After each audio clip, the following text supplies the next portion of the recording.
Hello friends, આપણે આ કબાટની અંદર દરવાજા ડોર એટલે દરવાજો આપણે લગાડવાનો છે. તો એમાં શું કે પાર્ટીએ પાસ કર્યું છે ઇન્જીસ, ડક ઇન્જીસ કહેવાય, પીવર્ડ ઇન્જીસ. તો એમાં આવી રીતે આ દરવાજો છે અહીંયા આવશે. તમે જોઈ રહ્યા છો, આ ઇન્જીસ ડક ઇન્જીસ કહેવાય છે. આવી રીતે ખુલશે. એ ઉપરથી અને ઉપરથી જ આવશે આવી રીતે બધે એમાં. હવે એના ખાંચા કઈ રીતે કરવા એ આપણે જોઈએ.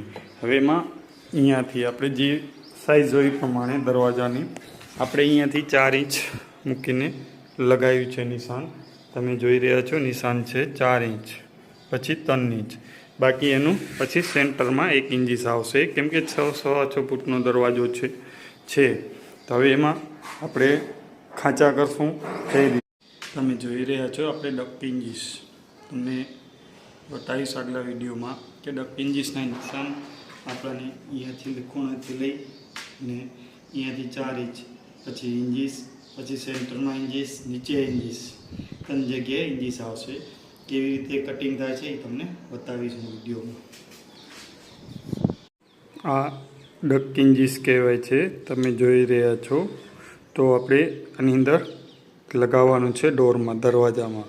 કેવી રીતે લાગશે એ તમને જો બતાવું. હવે આપણાને આ ભાગેથી લેવલ એકદમ ફેસ આવવો જોઈએ ને આપણાને અહીંયાથી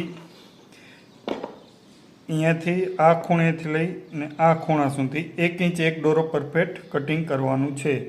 હવે આપણાને જે પણ હોય કે અહીંયાથી 4 ઇંચ મૂકે, કોઈ 5 ઇંચ મૂકે, કોઈ 6 ઇંચ. મેં 4 ઇંચ મૂક્યું છે, તમે જે પણ મૂકો એ બરાબર.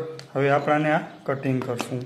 આ જગ્યા નિશાન તમે જોઈ રહ્યા છો, અહીંયાથી અહીંયા પરફેક્ટ 3 ઇંચ ને આપણાને આ જે છે 1 ઇંચ એક દોરો મૂકવાનું છે.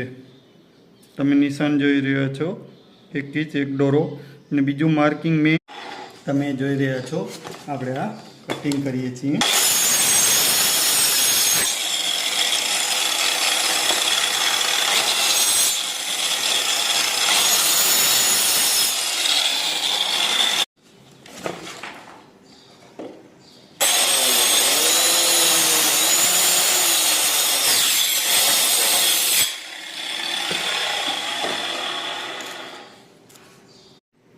તમને આ કટિંગ કરીને બતાવ્યું છે. જુઓ છો, આ કટિંગ કર્યું છે આપણે 3 ઇંચીસ, 1, 2 ને 3 આ જગ્યા ઉપર લાગશે. હવે